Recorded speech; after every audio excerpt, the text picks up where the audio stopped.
அத்தியாயம் 33. உதியின் பெருமை. தேள்கடி, பிளேக் வியாதி குணமாக்கப்படுதல், ஜாம்நேர் அற்புதம், நாராயணராவின் வியாதி, பாலாபுவா சுதார், அப்பா சாஹேப் குல்கர்னி, ஹரிபாப் கர்னிக். சென்ற அத்தியாயத்தில் குருவின் பெருமையை பற்றி நாம் விவரித்தோம். இந்த அத்தியாயத்தில் ஊதியின் பெருமையை பற்றி விளக்குவோம். இப்பொழுது பெரும் ஞானிகளின் முன் தலை தாழ்த்தி வணங்குவோம். அவர்களின் கருணை நிறைந்த கடைக்கண் பார்வைகளே மலை போன்ற பாவங்களை அழித்து நமது ஒழுக்கத்தினுள்ள தீய கற்களை நீக்கி சீர்படுத்துகிறது. அவர்கள் சாதாரண பேச்சை, நல்ல உபதேசத்தை அளித்து நமக்கு அழியாத இன்பத்தை தருகிறது. இது எங்களுடையது, அது உங்களுடையது என்ற பாகுபாடு அவர்கள் மனதில் எழுவதே இல்லை. அவர்களது கடனானது இப்பிறவியிலும் இனி வரும் பிறவிகளிலும் நம்மால் திருப்பிக் கொடுக்க போவதில்லை. ஊதி. பாபா அனைவரிடமிருந்தும் தட்சிணையை பெற்றார். இவ்வாறாக சேகரிக்கப்பட்ட பணத்திலிருந்து அவர் பெருமளவு தர்மத்திற்கும் மீதியை விறகு வாங்குவதற்கும் செலவழித்தார். அவர் எப்பொழுதும் எரியவிட்டு கொண்டிருந்த துனி என்ற புனித நெருப்பில் விறகை இட்டார். இந்நெருப்பிலிருந்து வரும் சாம்பலானது உதி என்று அழைக்கப்பட்டது. பக்தர்கள் ஷிரடியை விட்டு புறப்படும் சமயத்தில் இந்த உதியானது தாராளமாக விநியோகிக்கப்பட்டது. இந்த உதியினால் பாபா குறிப்பிடுவது அல்லது உபதேசிப்பது என்ன? இப்பிரபஞ்சத்தின் காணப்படும் நிகழ்ச்சிகள் யாவும் சாம்பலை போன்று நிலையற்ற பொருள் என்பதே. பஞ்சபூதங்களால் அமையப்பட்ட நாம் உடம்பானது அவைகளின் எல்லா இன்பங்களையும் தூய்த்து முடித்து ஓய்ந்த பின்னர் சாம்பலாக்கப்படும். அவர்களின் உடல் சாம்பலாக்கப்படும் என்ற உண்மையை பக்தர்களுக்கு நினைவூட்டவே பாபா உதியை வழங்குகிறார். பிரம்மம் ஒன்றே மெய்ப்பொருள் என்பதையும், பிரபஞ்சம் நிலையற்றது என்றும், தந்தை, தாய், மகன் இவர்கள் யாவரும் உண்மையில் நம்முடையவர் அல்ல என்றும் இதனால் உபதேசித்தார். இவ்வுலகத்திற்கு நாம் தனியாக வந்தோம், தனியாகவே உலகை விட்டு போக வேண்டும். உதி பலவிதமான உடல் மன நோய்களை குணப்படுத்தியது என்பது அறியப்பட்டது. இப்பொழுதும் கூட அறியப்பட்டு கொண்டிருக்கிறது. நித்திய அனித்திய வஸ்துக்களை பகுத்துணர்வும் விவேகம் மற்றும் அனித்திய வஸ்துக்களின் பற்றின்மை முதலியதான தத்துவங்களை பாபா அவரது உதி தட்சிணையின் மூலம் அடியவர்களின் காதுகளில் ஓத விரும்பினார். முன்னது விவேகத்தையும் பின்னது பற்றின்மையையும் நமக்கு அறிவுறுத்துகிறது. இவ்விரண்டும் நம்மிடத்தில் இருந்தாலொழிய நாம் இச்சம்சார சாகரத்தை கடக்க முடியாது. எனவே பாபா தட்சிணையை கேட்டு பெற்றார். அவர்கள் விடை பெறும்போது உதியை பிரசாதமாக அளித்து அதை அவர்கள் நெற்றியிலிட்டு தமது வரம் நல்கும் கரத்தை அவர்கள் தலை மீது வைத்தார். பாபா மகிழ்வான மனநிலையில் இருக்கும் பொழுது ஆனந்தமாக பாடுவார். அத்தகைய ஒரு பாட்டு உதியை பற்றியதாகும். உதி பாடலின் பல்லவி இவ்வாறானது. ரமதி ராமா ஆவோஜி ஆவோஜி, உதியாங்கி கோனியா லாவோஜி லாவோஜி. ஓ விளையாட்டு ராமா வாரும் வாரும், உங்களுடன் உதி மூட்டைகளை கொண்டு வாரும் வாரும். பாபா இதனை மிகுந்த தெளிவான இனிமையான குரலில் பாடுவது வழக்கம். உதியை பற்றி ஆன்மீக குறிப்பாக சொல்லப்பட்ட பொருள் இவ்வளவே. அதற்கு தன்னுடையதான லௌகீக தனிமுறை சிறப்பும் கூட உண்டு. உதி ஆரோக்கியம், சுபிட்சம், கவலைகளிலிருந்து விடுதலை மற்றும் பல லோகாயுத லாபங்களை அளித்து, எனவே நமது ஆன்மீக லௌகீக லட்சியங்களை எய்த நமக்கு உதவுகிறது. உதி பற்றிய கதைகளை நாம் இப்பொழுது தொடங்குவோம். தேள்கடி. நாசிக்கை சேர்ந்த நாராயண் மோதிராம் ஜனி என்பவர் பாபாவின் ஒரு அடியவர். இவர் ராமச்சந்திர வாமன் மூடக் என்ற பாபாவின் மற்றொரு அடியவரின் கீழ்வேலை பார்த்து வந்தார். ஒருமுறை அவர் தமது தாயாருடன் சென்று பாபாவை பார்த்தார். அப்பொழுது பாபா அவளிடம் அவரது மகன் இனிமேல் வேலை செய்யக்கூடாது என்றும் சுய வியாபாரம் ஆரம்பிக்க வேண்டும் என்றும் கூறினார். சில நாட்களுக்கு பின் இவ்வுரை உண்மையானது. நாராயண் ஜனி வேலையை விட்டுவிட்டு ஆனந்தாஸ்திரம் என்ற ஒரு தங்கும் விடுதியை ஆரம்பித்தார். அது செழிப்பாக வளர்ந்தது. ஒருமுறை இந்த நாராயண் ஜனியின் நண்பர் ஒருவரை தேள் கடித்தது. அதனால் ஏற்பட்ட வலி தீவிரமானது, தாங்கிக் கொள்ள முடியாதது. அத்தகைய சந்தர்ப்பங்களில் உதி மிகவும் பயனுள்ளது. வலிக்கும் இடத்தில் அது தடவப்பட வேண்டும். எனவே நாராயண் உதியை தேடினார், ஆனால் கண்டுபிடிக்க முடியவில்லை.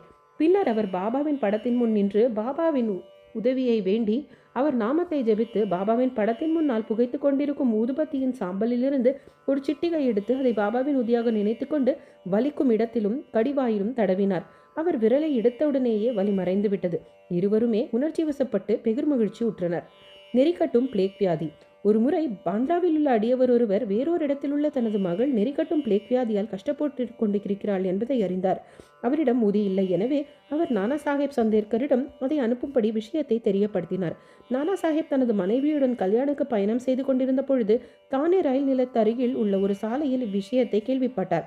அப்பொழுது அவரிடம் ஊதி இல்லை. எனவே அவர் தரையிலிருந்து கொஞ்சம் மண்ணை எடுத்து பாபாவை தியானம் செய்து அவரது உதவியை தொழுது வேண்டிக் கொண்டு அருகிலிருந்த தனது மனைவியின் நெற்றியிலிட்டார். அடியவர் இவைகள் எல்லாவற்றையும் கண்டார். பின்பு அவர் தமது மகள் வீட்டிற்கு சென்ற பொழுது 3 நாட்களாக கஷ்டப்பட்டு கொண்டிருந்த தன் மகள் தானே ரயில் நிலையத்தில் நானா பாபாவை வேண்டிக் கொண்ட அதே சமயத்திலிருந்து குணமடையலானாள் என்பதை அறிந்து மிகவும் மகிழ்ச்சியடைந்தார். ஜாம்நேர் அற்புதம்.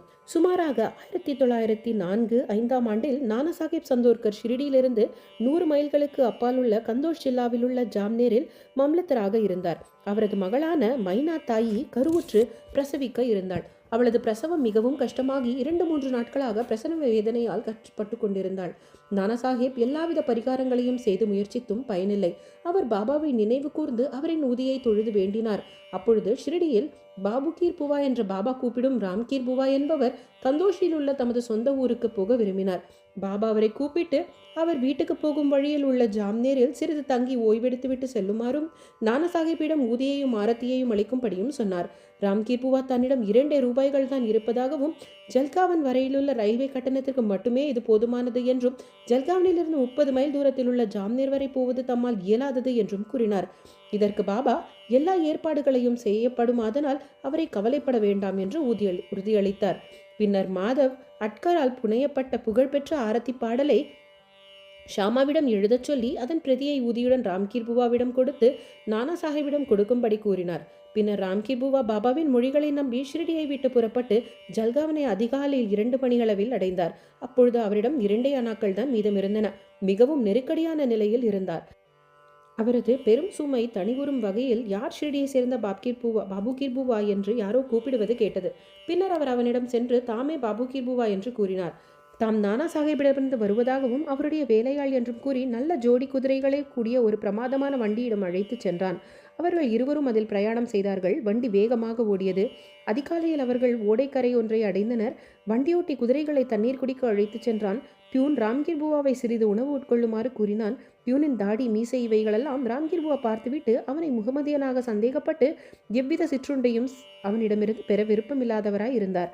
ஆனால் வேலையாலோ தாம் ஒரு ஹிந்து கார்வாலை சேர்ந்த சத்திரியன் என்றும் நானா சாஹேப் இந்த சிற்றுண்டிகளை எல்லாம் அனுப்பியிருப்பதாகவும் இதை ஏற்றுக்கொள்வதில் எவ்வித கஷ்டமோ சந்தேகமோ வேண்டியிருக்கவில்லை என்றும் கூறினார். பின்னர் அவர்கள் இருவரும் சிற்றுண்டி உண்டு மீண்டும் புறப்பட்டனர். பொழுது விடியும் பொழுது ஜாம்னேரை அடைந்தனர். ராம்கீர் புவா சிறுநீர் கழிக்கச் சென்று சில நிமிடங்களில் திரும்பி வந்தார். அப்பொழுது குதிரை வண்டியையும் வண்டியோட்டியையும் காணாது பேச்சற்றவராய் இருந்தார். பின்னர் அருகிலுள்ள கச்சேரிக்கு சென்று விசாரித்து மம்லதார் வீட்டில் இருப்பதை அறிந்து கொண்டார். நானா சாஹேபின் வீட்டிற்கு சென்று தம்மை அறிமுகப்படுத்தி கொண்டு பாபாவின் உதியையும் ஆர்த்தியையும் அளித்தார். இத்தருணத்தில் மைனாத்தாயின் விஷயம் மிக மிக தீவிரமடைந்து வீட்டிலிருந்தோர் அனைவரும் அவளை குறித்து ஆழ்ந்த கவலையுற்றனர். நானா சாஹேப் தனது மனைவியை அழைத்து உதியை தண்ணீரில் கரைத்து கொடுக்கும்படியும் ஆர்த்தியை பாடும்படியும் கேட்டுக்கொண்டார். பாபாவின் உதி உற்ற சமயத்தில் கிடைத்திருக்கின்றதென அவர் நினைத்தார். சில நிமிடங்களில் பிரசவம் பத்திரமாக ஆனது என்றும் கண்டம் கடந்து போய்விட்டது என்றும் பிரசவ அறையிலிருந்து செய்தி கிடைத்தது. ராம்கீர் புவா நானா சாஹிப்பிடம் பியூன், வண்டி, சிற்றுண்டி முதலியனவற்றுக்காக நன்றி செலுத்திய போது நானா பெருமளவு ஆச்சரியப்பட்டார். ஏனெனில் அவர் ஸ்டேஷனுக்கு ஒருவரையும் அனுப்பவில்லை. ஷிரடியிலிருந்து எந்த ஆள் வருவதும் அவருக்கு தெரியாது. தானேவை சேர்ந்த பிவி தேவ் எனும் ஓய்வு பெற்ற மம்லத்தார் இதை பற்றி நானாவின் புதல்வரான பாபுராவ் சந்தோர்கரிடம் ஷிரடியை சேர்ந்த ராம்கீர் புவாவிடமும் விசாரித்துவிட்டு தன்னை தானே திருப்திப்படுத்தி கொண்ட பின்பு சாய் லீலா சஞ்சிகையில் ஒரு பகுதி உரைநடையாகவும் ஒரு பகுதி கவிதையாகவும் கொண்ட கட்டுரை ஒன்றை எழுதியிருக்கிறார். சகோதரர் பிவி நரசிம்ம சுவாமியும் மைனாத்தாயி, பாபு சாஹேப் சந்தோர்கர், ராம்கீர் புவா இவர்களிடமிருந்து 1/6/1936, 14/9/1936, 1/12/1936 ஆகிய தேதிகளில் இடப்பட்ட வாக்குமூலத்தை பெற்று அடியவர்களின் அனுபவங்கள் பகுதியில் 3ஆல் பதிப்பித்து இருக்கிறார். ராம்கீர் புவாவின் வாக்குமூலம் கீழ்வருமாறு: ஒரு நாள் பாபா என்னை அவரிடம் அழைத்து ஊதி பொட்டிலம் ஒன்றையும் பாபாவின் ஆர்த்தியின் பிரதி ஒன்றையும் கொடுத்தார். அச்சமயம் நான் காந்தேஷ் போக வேண்டியிருந்தது. பாபா என்னை ஜாம்னேர் போகும்படியும் ஆர்த்தி பாடலை ஊதியும் ஜாம்னேரில் நானா சாஹேப் சந்தோர்கரிடம் கொடுக்கும்படியும் கூறினார். என்னிடம் இருப்பதெல்லாம் ரூபாய் 2. கோபர்காவனிலிருந்து ஜல்கான், பின்னர் வண்டியில் ஜல்கானிலிருந்து ஜாம்னேர் செல்வதற்கு அது எங்கனம் போதும் என்று நான் அவரிடம் கேட்டேன். பாபா கடவுள் கொடுப்பார் என்று கூறினார். அன்று வெள்ளிக்கிழமை. நான் உடனே புறப்பட்டேன். மன்மாட் இரவு 7:30 மணிக்கு சென்றேன். பின்னர் ஜல்காவனுக்கு காலை 2:45 சென்றேன். அந்த நாட்களில் பிளேக் கட்டுப்பாடுகள் விதிக்கப்பட்டிருந்தன. எனக்கு மிகவும் கஷ்டமாக இருந்தது. ஜாம்னோர் செல்வதற்கு என்ன செய்ய வேண்டும் என்று நான் கண்டுபிடிக்க வேண்டியதாக இருந்தது. காலை சுமார் 3 மணி அளவில் பூட்ஸ், டர்பன், நல்ல உடைகளுள்ள கூட ஒரு வேலையாள் என்னிடம் வந்து என்னை வண்டியில் அமர்த்தி ஓட்டிச் சென்றான். நான் திகிலுடன் இருந்தேன். வழியில் பாகூரில் சிற்றுண்டி உட்கொண்டேன். ஜாம்னேரை நாங்கள் அதிகாலை அடைந்தோம். நான் சிறுநீர் கழிக்கச் சென்று திரும்பிய போது குதிரை வண்டியை காணவில்லை. வண்டிக்காரனும் மறைந்து போனான் என்று கூறினார். நாராயண் ராவ். பக்தர் நாராயண் ராவ் பாபா வாழ்ந்திருக்கும் பொழுது 2 முறை அவரை சந்திக்கும் நல்ல திஷ்டம் பெற்றிருந்தார். பாபா காலமான 1918க்கு 3 ஆண்டுகளுக்கு பின்னர் அவர் ஷிரடிக்கு வர விரும்பினார். ஆனால் வர இயலவில்லை. பாபாவின் மகா சமாதியான ஒரு ஆண்டிற்குள் அவர் நோய்வாய்ப்பட்டு மிகவும் அவதியுற்றார். எல்லாவிதமான சாதாரண சிகிச்சைகளும் அவருக்கு பலன் அளிக்கவில்லை. எனவே பாபாவை அல்லும் பகலும் தியானித்தார். ஒரு நள்ளிரவு கனவில் அவர் ஓர் காட்சி கண்டார். பாபா நிலவறை ஒன்றிலிருந்து வெளிவந்து அவருக்கு ஆறுதல் அளித்து, கவலைப்படாதே, நாளையிலிருந்து நீ குணமடைவாய், ஒரு வாரத்திற்குள் நன்றாக நடமாடுவாய் என்று கூறினார். கனவில் குறிப்பிட்ட தினத்திற்குள் நாராயண் ராவ் பூரண குணமடைந்தார். இப்பொழுது கருத்தில் கொள்ள வேண்டிய அம்சம் இதுதான். உடல் இருந்தால் பாபா வாழ்ந்து கொண்டிருந்தார். உடலை விட்டுத்தார் இறந்து விட்டாரா? இல்லை, பாபா எப்பொழுதும் வாழ்கிறார். ஏனெனில் பிறப்பு இறப்பு என இருமையையும் கடந்தவர் அவர். எவனொருவன் முழு மனதுடன் அவரை நேசிக்கிறானோ அவன் எந்த ஒரு நேரத்திலும் எந்த இடத்திலும் அவரிடமிருந்து பதிலை பெறுகிறான். நமது அருகிலேயே அவர் எப்பொழுதும் இருக்கிறார். எந்த ரூபத்தையும் எடுத்துக்கொள்கிறார். பிரியமுள்ள பக்தனிடத்து தோன்றி அவனை திருப்திப்படுத்துகிறார். அப்பா சாஹேப் குல்கர்னி. 1917ஆம் ஆண்டு அப்பா சாஹேப் குல்கர்னி ஒரு வாய்ப்பு நேரிட்டது. அவர் தானேவுக்கு மாற்றப்பட்டு பாலாசாஹேப் பாட்டேயால் அளிக்கப்பட்ட பாபாவின் படத்தை வழிபடத் தொடங்கினார். உண்மையான ஆர்வத்துடன் அவர் வழிபாடு செய்தார். பூ, சந்தனம், நைவேத்தியம் இவைகளை தினமும் பாபாவின் படத்தின் முன் சமர்ப்பித்தார். அவரை நேரில் காணவும் விரும்பினார். இது தொடர்பாக ஒன்றை குறிப்பிடலாம். பாபாவின் படத்தை ஆர்வத்துடன் பார்ப்பதானது அவரை நேரில் காண்பதற்கு சமமாகும். கீழ்வரும் கதை இவ்வுண்மையை வெளிப்படுத்துகிறது. பாலாபுவா சுதார். பம்பாயைச் சேர்ந்த பாலாபுவா சுதார் எனும் அருட்தொண்டர் அவர் தம் கடவுள் பற்று, பக்தி எனும் பஜனை முதலியவற்றால் நவீன துக்காராம் என்று அழைக்கப்பட்டார். அவர் முதலையாக 1917 ஷிரடிக்கு வந்தார். பாபாவின் முன்னால் நமஸ்கரித்த பொழுது, பாபா, இம்மனிதரை நான் 4 ஆண்டுகளாக அறிவேன் என்றார். பாலாபுவா ஆச்சரியப்பட்டு, இதுவே தமது முதல் ஷிரடி விஜயமாதலால் அஃதெல்லாம் எங்கு இருக்க முடியும் என்று எண்ணினார். ஆனால் அதை பற்றி தீவிரமாக சிந்தித்த பொழுது 4 ஆண்டுகளுக்கு முன்னர் பம்பாயில் பாபாவின் படத்தின் முன்னர் விழுந்து நமஸ்கரித்தது நினைவிற்கு வந்தது. தனக்குள் அவர் ஞானிகள் எத்தகைய நிறை பேரறிவு உடையவர்களாகவும் சர்வ வியாபிகளாகவும் இருக்கிறார்கள், தமது அடியவர்களிடம் அவர்கள் எத்தகைய அன்புடன் விளங்குகிறார்கள். அவர்தம் புகைப்படத்தின் முன்னர் மட்டுமே நான் பணிந்தேன். இவ்வுண்மை பாபாவால் கவனிக்கப்பட்டது. உரிய தருணத்தில் தமது படத்தை காண்பித்து நேரில் தம்மை காண்பதற்கு சமமாகும் என்பதை அவர் உணரும்படி செய்தார். அப்பா சாஹேபின் கதைக்கு திரும்புவோம். அவர் தானேவில் இருந்த பொழுது பிவண்டி எனும் இடத்திற்கு செல்ல வேண்டி இருந்தது. ஒரு வாரத்திற்குள் அவர் திரும்புவார் என எதிர்பார்க்கப்படவில்லை. அவர் இல்லாத போது 3வது நாள் பின்வரும் ஆச்சரியமான சம்பவம் நிகழ்ந்தது. மத்தியானம் ஒரு பக்கரி அப்பா சாஹேபின் வீட்டிற்கு வந்தார். அவருடைய அமைப்பெல்லாம் பாபாவின் படத்துடன் சரியாக ஒத்திருந்தன. குல்கர்னியின் மனைவியும் குழந்தைகளுக்கு அவரை அவர் ஷிரடி சாய்பாபாவா என கேட்டார். அதற்கு அவர் இல்லை என்று கூறி, ஆனால் தாம் அவரின் பணிவுள்ள ஒரு வேலையாள் என்றும் அவ்விடத்திற்கு அவர் தம் கட்டளைப்படியே அவர்கள் குடும்ப நலத்தை விசாரிக்க வந்திருப்பதாகவும் கூறினான். பின் அவர் தட்சிணை கேட்டார். அப்பெண்மணி ₹1 கொடுத்தாள். அவர் ஊதிப்பொட்டலம் ஒன்றை கொடுத்து அதை வழிபாட்டாக பூஜை அறையில் படத்துடன் வைக்கும்படி கூறினார். பின்னர் அவர் வீட்டை விட்டு போய்விட்டார். இப்பொழுது சாயின் அற்புதமான லீலையை கேளுங்கள். அப்பா சாஹேப் தனது குதிரை பிவாண்டியில் நோய்வாய்ப்பட்டதால் பயணத்தை தொடர முடியவில்லை. அந்நாள் மாலை அவர் வீட்டிற்கு திரும்பினார். மனைவியின் மூலம் பக்ரி விஜயத்தை பற்றி அறிந்தார். தான் பக்ரியின் தரிசனம் பெறாதையும் ஒரே ₹1 மட்டும் தட்சிணையாக அளிக்கப்பட்டது குறித்து திருப்தி இல்லாததையும் நினைத்து மனதில் சிந்தனை செய்தார். தாம் அப்பொழுது இருந்திருந்தால் ₹10 குறைவாக தட்சிணை அளித்திருக்க மாட்டேன் என்று கூறினார். பின் உடனே பக்ரியை தேடிக்கொண்டு சென்றார். உணவு உட்கொள்ளாமல் மசூதியிலும் மற்ற இடங்களிலும் அவரை தேடினார். எங்கு தேடியும் காண இயலவில்லை. பாபாவின் கொள்கையை வாசகர்கள் 32ஆம் அத்தியாயத்தில் கண்டிருக்கலாம். அதாவது வெறும் வயிற்றுடன் கடவுளை தேடுதல் கூடாது என்பதும். உணவுக்கு பின் சித்திரே என்ற நண்பருடன் அவர் உலாவ புறப்பட்டார். சிறிது நேரம் சென்ற பின் விரைவாக ஒரு பக்ரி அவர்களை நோக்கி வருவதை கண்டார். பாபாவின் புகைப்படத்தில் இருந்த அங்கு அடையாளங்களுடன் இப்பக்கரியின் உருவமானது ஒத்திருந்ததால் இவரே மத்தியானம் தமது வீட்டிற்கு வந்தவராக இருக்கக்கூடும் என்று அப்பா சாஹேப் எண்ணினார். பக்கரி உடனே தமது கையை நீட்டி தட்சிணை கேட்டார். அப்பா சாஹேப் அவருக்கு ₹1 அளித்தார். அவர் மீண்டும் கேட்கவே அப்பா சாஹேப் மேலும் ₹2 கொடுத்தார்.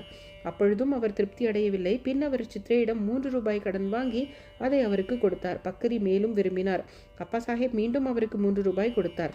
மொத்தத்தில் ₹9. பக்கரி திருப்தி அடைந்தவராக காணப்படவில்லை. மேலும் கேட்டார். பின்னர் தம்மிடம் ஒரு ₹10 கரன்சி நோட்டு இருப்பதாக அவரிடம் கூறினார். பக்ரியும் அதை கேட்டு வாங்கி கொண்டு ₹9 திருப்பி கொடுத்துவிட்டு போய்விட்டார். முன்னர் அப்பா சாஹேப் தாம் ₹10 கொடுக்கின்றேன் என்று கூறினார். அத்தொகையும் அவரிடமிருந்து பெற்றுக்கொள்ளப்பட்டது. பாபாவின் ஸ்பரிசத்தால் புனிதமாக்கப்பட்ட ₹9 அவரிடமே திருப்பி தரப்பட்டன. 9 என்ற எண் குறிப்பிடத்தக்கது. அது நவவித பக்தியை குறிக்கிறது. லக்ஷ்மி பாயி ஷிண்டேவுக்கு பாபா தமது கடைசி தருணத்தில் ₹9 கொடுத்ததை கவனிக்கலாம். அப்பா சாஹேப் ஊதி பொட்டலத்தை சோதனை செய்தார். அதில் சில மலர்கள் இருந்தன. அக்ஷய தேதிகளும் இருப்பதை கண்டார். பின் சில நாட்களுக்கு பிறகு ஷிரடி சென்ற பொழுது பாபாவின் ரோமம் ஒன்று அவருக்கு கிடைத்தது. அதையும் ஊதி பொட்டலத்தையும் ஒரு தாயத்திற்குள் வைத்து எப்பொழுதும் தமது புயத்தில் அணிந்து கொண்டார். அப்பா சாஹேப் ஊதியின் சக்தியை உணர்ந்து கொண்டார். அவர் மிகவும் புத்திசாலியாய் இருந்த போதும் ஆரம்பத்தில் சம்பளமாக ₹40 பெற்று வந்தார். பாபாவின் படமும் ஊதியும் பெற்றான பிறகு ₹40 போல பல மடங்கு அவர் மாதச்சம்பளமாக பெற்றார். அதிக ஆற்றலும் செல்வாக்கும் படைத்தவரானார். இந்த உலகை நன்மைகளுடன் கூடிய அவர் தம் ஆன்மீக முன்னேற்றமும் துரிதமானது. எனவே பாபாவின் ஊதியை பெற்றிருக்கும் நல்லதிஷ்டமுடையவர்கள் அதை குளித்த பின் நெற்றியில் இட்டுக்கொண்டு சிறிதளவு எடுத்து தண்ணீரில் கரைத்து புனித தீர்த்தமாக குடித்து விட வேண்டும். ஹரிபாப் கார்னிக் 1917ஆம் ஆண்டு தானே ஜில்லாவை சேர்ந்த ஹரிபாப் கார்னிக் ஷிரடிக்கும் குரு பூர்ணிமா தினத்தன்று வந்து உரிய சம்பிரதாயங்களுடன் பாபாவை வணங்கினார். உடைகளையும் தட்சிணைகளையும் அவர் சமர்ப்பித்தார். ஷாமா மூலமாக பாபாவிடம் விடை பெற்ற பிறகு மசூதியின் படிகளில் இருந்து இறங்கினார். பின் இன்னொரு ₹100 பாபாவிற்கு தட்சிணை கொடுக்க எண்ணினார். எனவே அவர் சற்றே திரும்பவும் படிகளில் ஏற முயற்சித்தார். ஆனால் அவர் பாபாவின் விடையை பெற்றுக்கொண்டதால் போகும்படியும் திரும்பி வர வேண்டாம் என்றும் ஷாமா ஜாடை காண்பித்தார். எனவே அவர் வீட்டுக்கு கிளம்பினார். திரும்புகையில் நாசிக்கில் காலாராமன் கோவிலுக்கு தரிசனத்திற்கு சென்றார். கோவிலின் பெரிய கதவுக்கு சிறிதே உட்புறம் அமரும் நரசிங்க மகாராஜ் என்ற ஞானி தமது அடியவர்களை அவ்விடத்திலேயே விட்டுவிட்டு ஹரிபாவிடம் வந்து அவரின் மணிக்கட்டை பிடித்து எனது ₹1 கொடு என்றார். கார்னிக் வியப்படைந்தார். மிகுந்த இஷ்டத்துடன் அந்த ₹1 கொடுத்தார். சாய்பாபா எங்கனம் தான் கொடுக்க இஷ்டப்பட்டிருந்த ரூபாயை நாசிக்கை சேர்ந்த நரசிங் மகாராஜ் வழியாக வாங்கினார் என்று எண்ணினார். இக்கதை ஞானிகள் அனைவரும் ஒன்றே என்ற உண்மையையும் எங்கனம் அவர்கள் ஒத்திசைவுடன் செயல்படுகிறார்கள் என்பதையும் காட்டுகிறது. ஸ்ரீ சாயியை பணிக. அனைவருக்கும் சாந்தி நிலவட்டும்.